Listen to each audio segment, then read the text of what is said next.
Hello friends and welcome to One Saturday Morning. I'm Daryl Dukes. Now kicking off One Saturday Morning is the untimely passing of the Vice President's son, Beau Biden.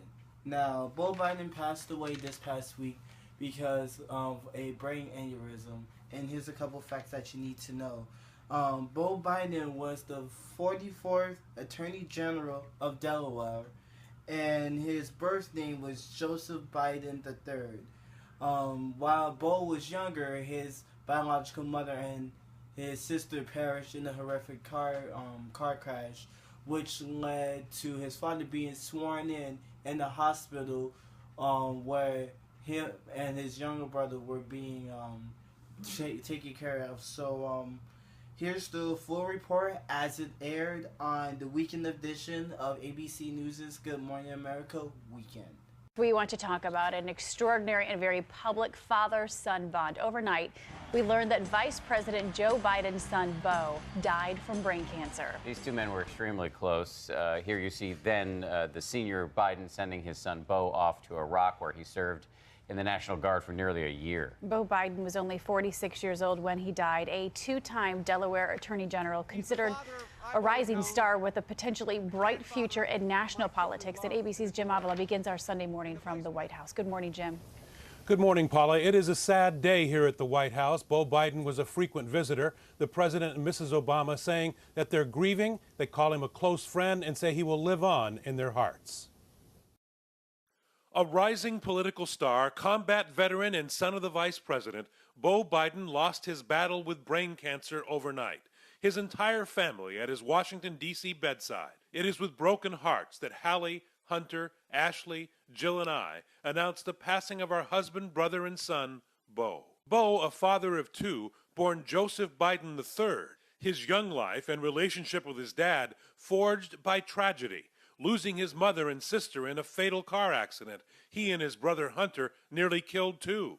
The nation watching as just days later, as his father Joe is sworn in for his first term as U.S. Senator.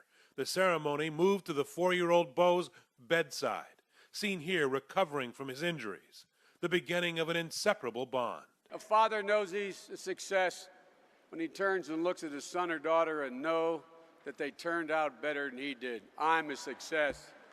I'm a hell of a success. Bowie, I love you. I'm so proud of you. Beau, a decorated Iraq War veteran, began his own political career in 2008, delivering a rousing introduction for his father at the Democratic National Convention. Many of you know him as a distinguished and accomplished senator. I know him as an incredible father and a loving grandfather. A man who hustled home to Delaware after the last vote so he wouldn't miss me and my brother's games. The young Biden soon making his own way in Democratic politics. A hard-working powerhouse in Delaware, serving 2 terms as the state's Attorney General, and mentioned as a potential replacement for the Senate seat left vacant when his father became Obama's running mate.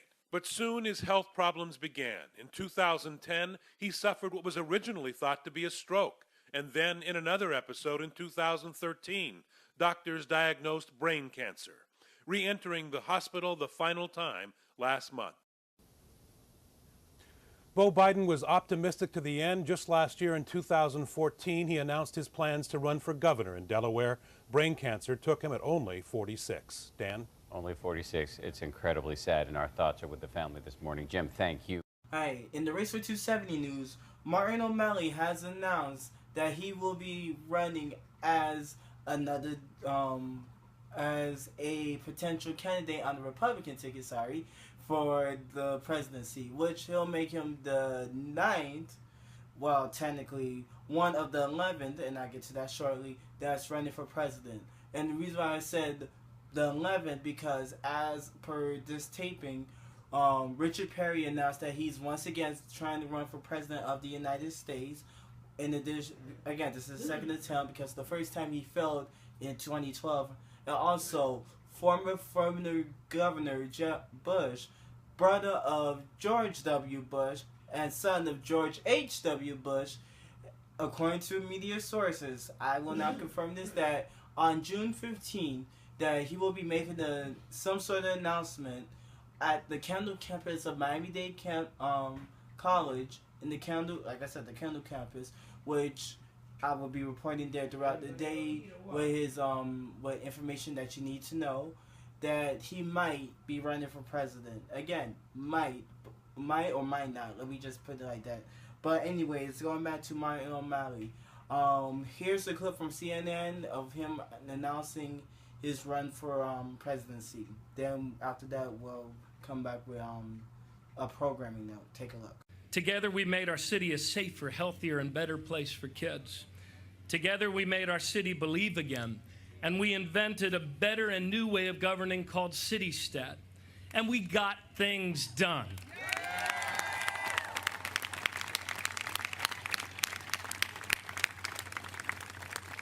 Together, we made our state's public schools the best in the nation.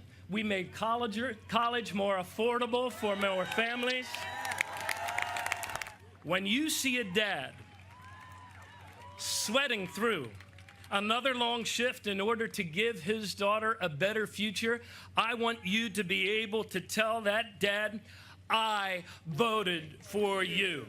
When you see a mom working long hours at 2 jobs for the dream of being able to send her only son to college, I want you to be able to tell her, I voted for you. And when you see a young father who hungers for a decent job to support his family, I want you to be able to tell him, I voted for you.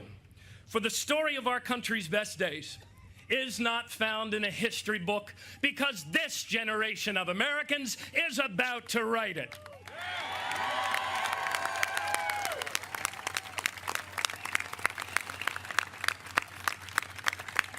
And that is why today, to you and to all who can hear my voice, I declare that I am a candidate for President of the United States, and I am running for you.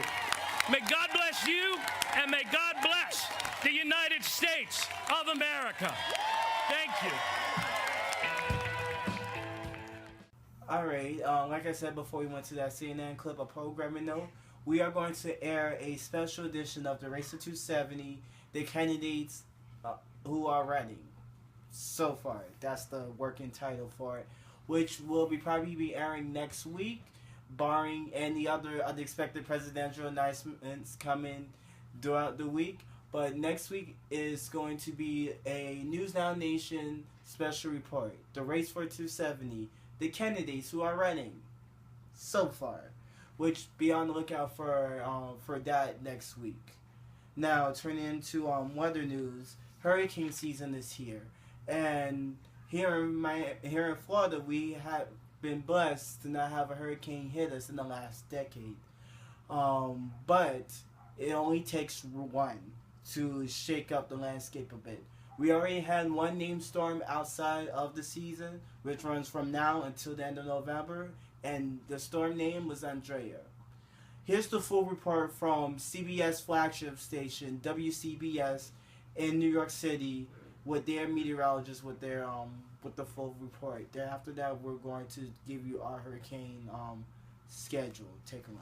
With one named storm under our belt already, Tropical Storm Anna, it's past time to start thinking about the 2015 hurricane season. This is most importantly just the reminder to us all that we're on the doorstep of the Atlantic season.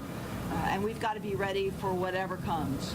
Today, the National Oceanic and Atmospheric Administration put out their seasonal forecast. The expectation is a below-average season with 6 to 11 tropical storms. 3 to 6 storms will become hurricanes with sustained winds of 74 miles per hour, and up to 2 major hurricanes with winds of at least 111 miles per hour. A buildup of warm water in the Pacific, a phenomenon known as El Niño, is paving the way for a below-average season. El Niño suppresses hurricane formation by increasing wind shear, which basically tears hurricanes apart.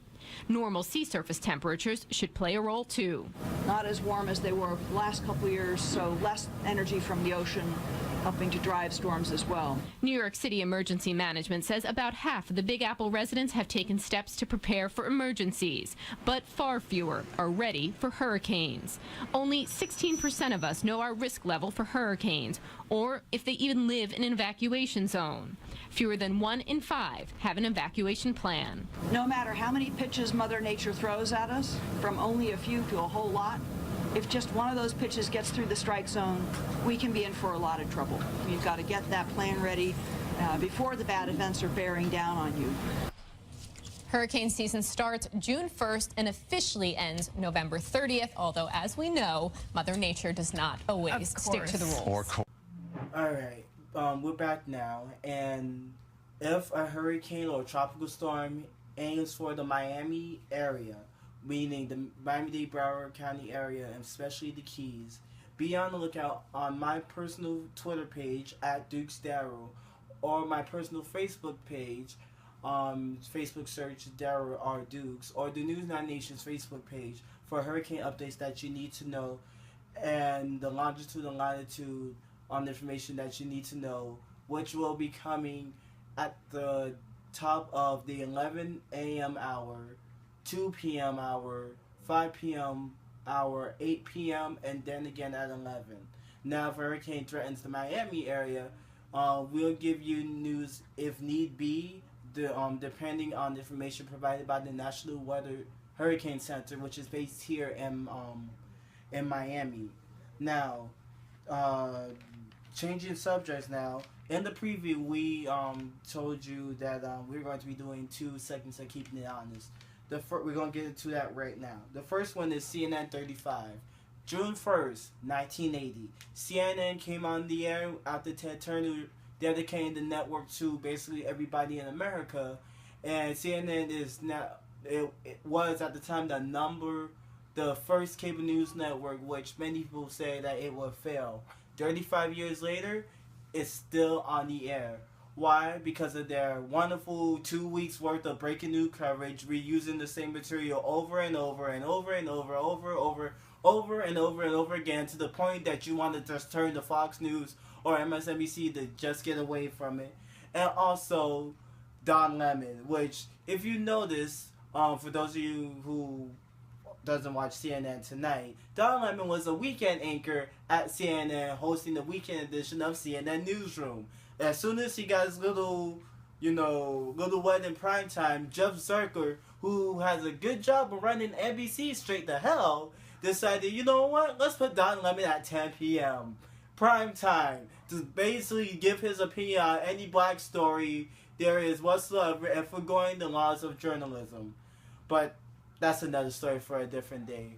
Also, one of the reasons why CNN is still thriving today, actual journalists outside of Don Lemon, like Anderson Cooper, for example, like Aaron Brunette, for example. Also, Wolf Blitzer, who's been with the network as long as I remember, for example. Actually, 2 true journalists who knows their craft. We're going to get into a clip that was actually shown 20 years ago for CNN's 20th anniversary on the past, how CNN came to be. Take a look. I dedicate the news channel for America, the cable news network.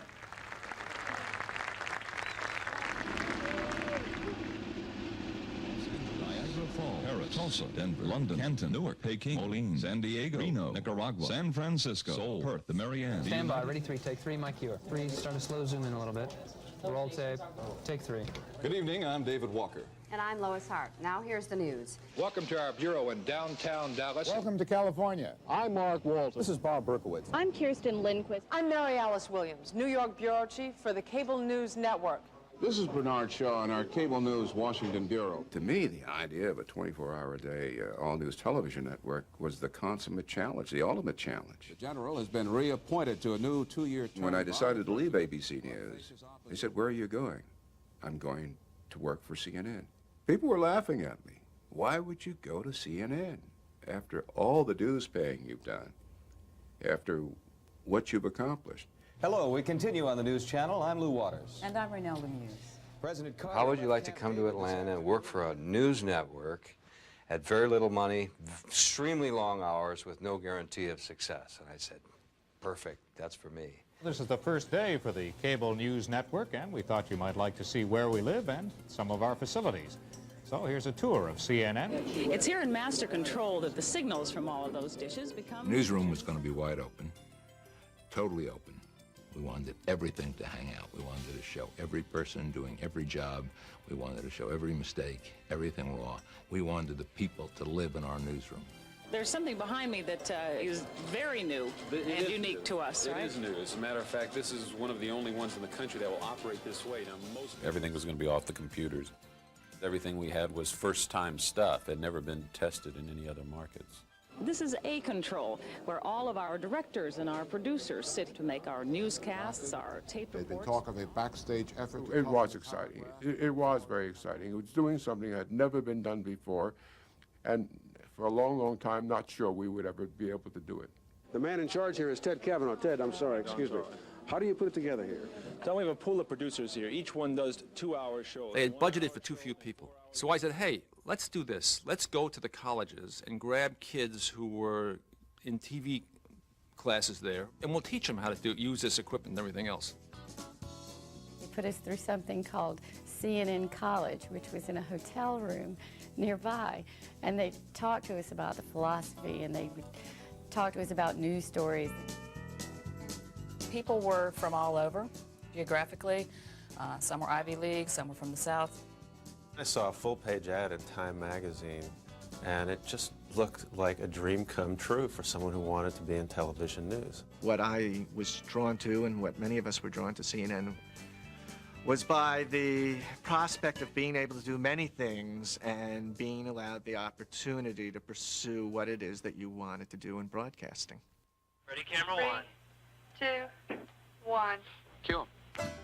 We learned all the equipment as it was being put in. As soon as something was up and running, we were on it, learning it. I had no experience in TV. I had no experience running technical equipment, field equipment for sound. They gave me the manual. They said, read it tonight. If you have questions, ask them tomorrow before you get on the plane. My first job at CNN was lay computer cable under the false floor that we had built at CNN. And we were crawling around on our hands and knees with coat hangers pulling this blue computer cable through the false floors. And I thought, is this what I went to journalism school to do? I don't think so. In the beginning, I was doing 25 things. I think that escalated to 40 things. Everybody at the beginning of CNN, it was beyond being a jack of all trades. You had to be a jack, queen, king. Hardly a week went by when you didn't work 60 or 70 hours. What was scary was the fact that 1050 Techwood, where the original studios were being built, no one knew if it would be ready by June 1st. Ted believed and the top guys believed, but we'd kind of go in and peek around, and boy, it was getting close. People would be on the set, and there would be hammers and things going in the background, and pieces of the set falling here and there. Our day watch experts on teenagers are appropriately enough, we think, teenagers. We were rehearsing constantly, how are we going to make this transition in the switches from the anchors in Washington to the anchors in Atlanta and what have you. We could not get one show to follow another. Shows were crashing, shows weren't getting done. Oh, Flip, you're on. Works better when we wear this. Nobody thought it was going to work. I thought it was going to be a part-time job until I could get on with ABC Sports. We were getting the New York Times, Wall Street Journal telling us every day we worked. Can't work. It's not viable. Ted Turner in the early days would just walk through the Washington Bureau, not wanting to get in the way, but just to rally the troops and cheer them up. He was roaming the halls going, this is going to be great, we're going to save the world. And I said, hey, this is fun. We all moved to Atlanta, where the majority of us knew no one. So we became each other's best friends, as well as people we worked with. We had a lot of parties in the beginning. We'd all go rafting on the Chattahoochee River, or we'd get together and all go to dinner somewhere. In lieu of pay, you got to meet people who you might want to date. I met my wife here. Who else could you find to date who was working such strange hours? I mean, who else wanted to go out for dinner at 3 in the morning? That's what gave all of us sort of this inspiration, was each other. We were the underdog, and we were the fledgling, and a lot of people would make fun of us. As you know, we were known as the Chicken Noodle Network for quite a spell, and that probably had to do with many of our glitches. Goodbye, Lou. Hello? You would always have tapes not making their slot. Well, that does not appear to be the right tape. We will be seeing. Are we going to be trying to find Dick Maurice? And anchors reading to the wrong camera. No continental balloon flight in history. You lied. See, you said it was going to be over 3. And audio mess-ups. Now we'll turn to CNN's Washington correspondent, Bernard Shaw, for the latest news from our nation's capital. Bernie? It was like being in a college television station for the first 6 months. It really was. And we're going to get you a picture of the national weather scene in just a moment. Here it comes. It looks as... No, this is my first day. I suppose I'm lucky I'm still alive.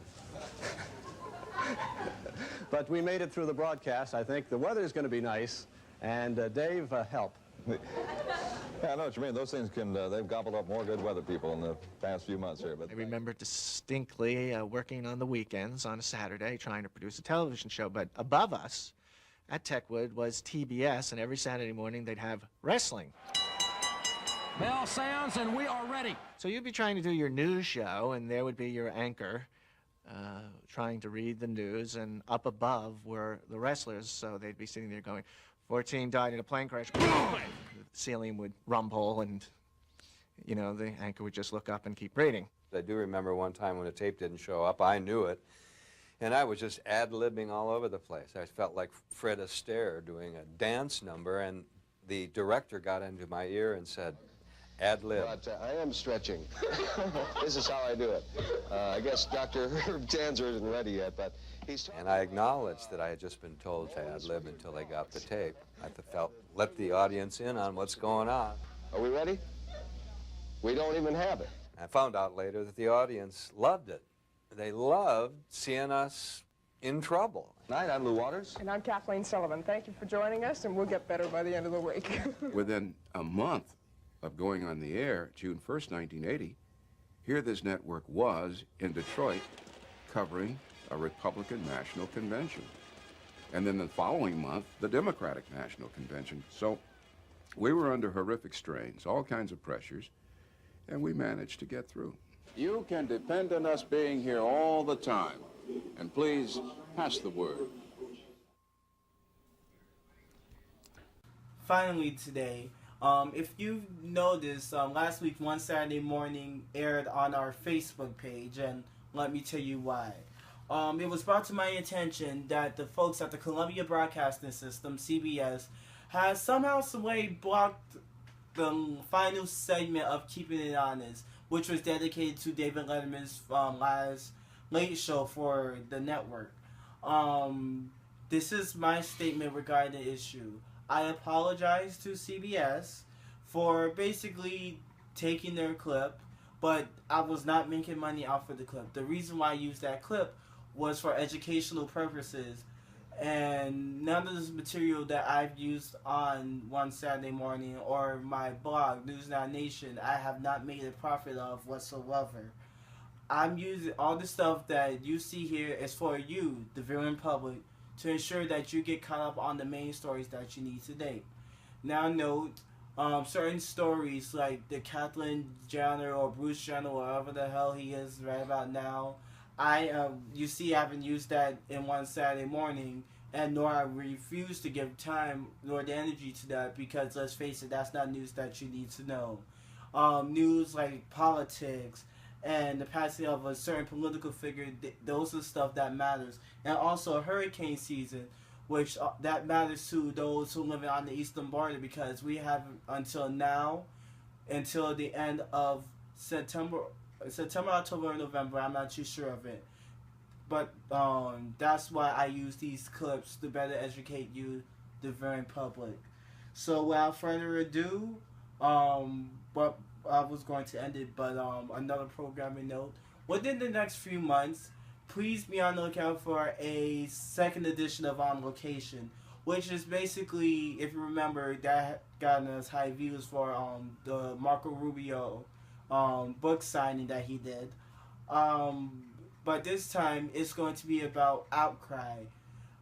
The Outcry tour that's hitting Miami August 2nd. And we're going to be basically giving you some facts on the audience, on the artists who are performing there, and some of their songs that we don't know if they're going to be using for the performance. And so don't take my word on it. Also, there should be a guest speaker, which if we find one of his old preachings, we will definitely use it on there to get you an understanding on what to look for, which tickets are still out now if I'm not mistaken. So be on the lookout for another edition of On Location, the Outcry Miami. That's the working title for right now, coming up in the next several months. And also be on the lookout for next week, if barring any other presidential announcement, our News Now Nation special report, the race for 270, the candidates who are announcing so far. That's it for this edition of One Saturday Morning. Until we meet again, stay gold. I'm Dara Dukes. If it's Saturday, then it's One Saturday Morning. Stay gold.